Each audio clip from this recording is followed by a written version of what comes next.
Assalamualaikum warahmatullahi wabarakatuh. Perkenalkan, saya Nur Afriani Siregar. Saya dari instansi Kementerian Agama, Satuan Kerja Man Asahan sebagai guru biologi.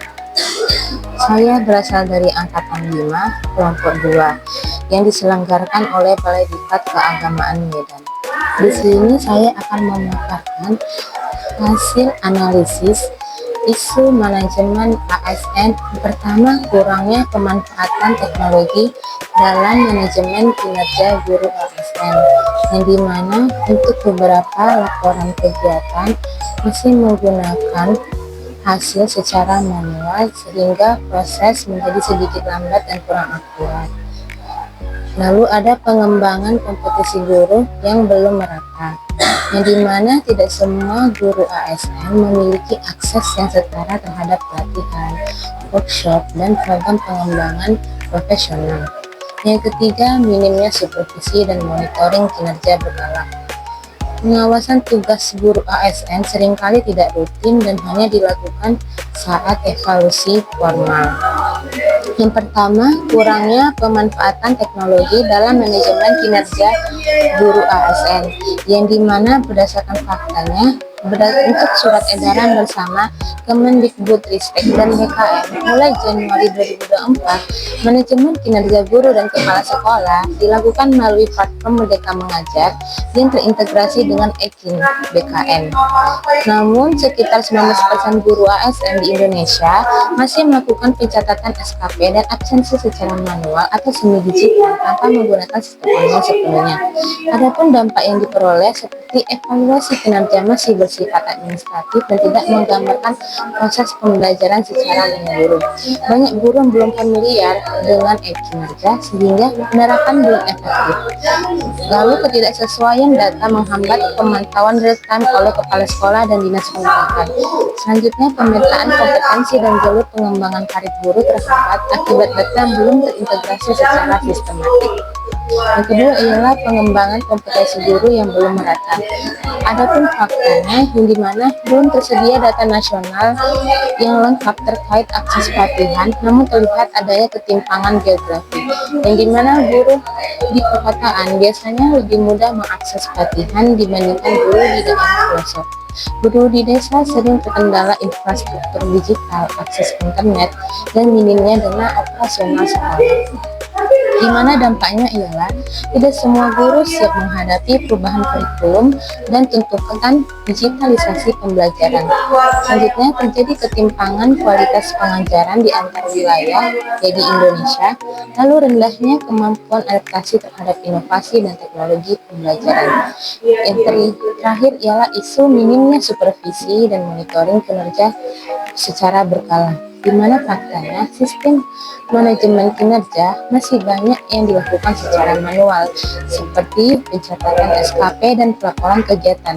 Evaluasi guru sering bersifat formalitas tanpa pemanfaatan data pembelajaran secara optimal, di mana dampaknya ialah sulit mengidentifikasi permasalahan pembelajaran sejak dini, umpan balik dan proses peningkatan kinerja tidak berjalan berkelanjutan, serta disiplin dan etos kerja guru cenderung menurun tanpa supervisi rutin berbasis data.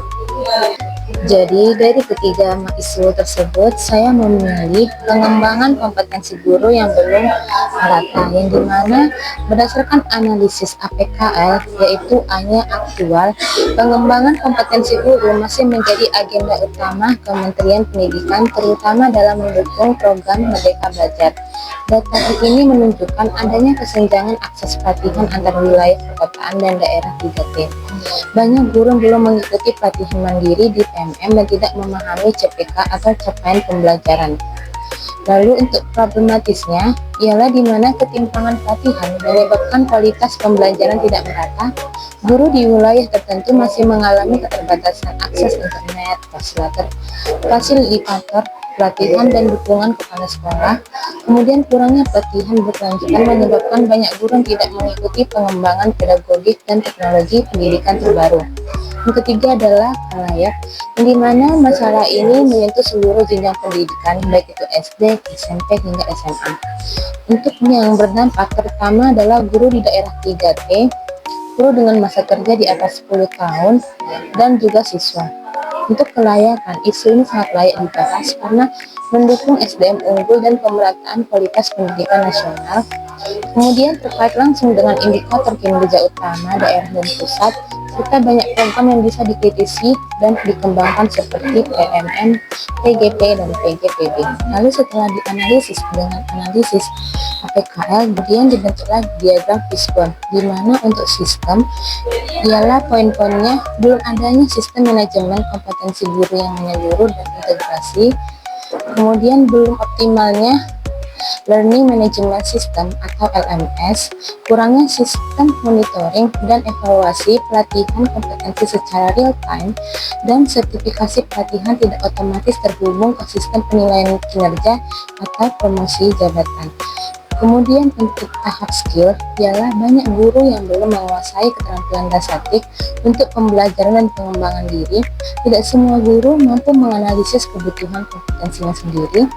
Kemudian keterampilan pedagogik dan digital masih timpang antar wilayah dan antar jenjang, serta minimnya pelatihan peningkatan soft skill seperti kolaborasi, literasi digital, dan komunikasi inovatif. Untuk surrounding, di mana budaya belajar berkelanjutan belum terbentuk di sekolah. Rekan sejawat kadang kurang mendukung semangat belajar bersama. Waktu yang tersedia untuk pengembangan diri sangat terbatas karena beban administrasi dan jam pengajaran yang tinggi, serta di beberapa daerah, konektivitas dan infrastruktur digital belum mendukung pembelajaran daring. Selanjutnya adalah supplier, di mana pusat pelatihan guru tidak selalu menyediakan pelatihan yang relevan, narasumber atau fasilitator belum merata kualitasnya, akses ke pelatihan dari pihak ketiga terbatas, serta PMM sebagai platform utama masih perlu pengembangan konten sesuai kebutuhan lokal dan implementasi lebih luas. Berdasarkan core isu tersebut, maka dikemukakan beberapa penyelesaian.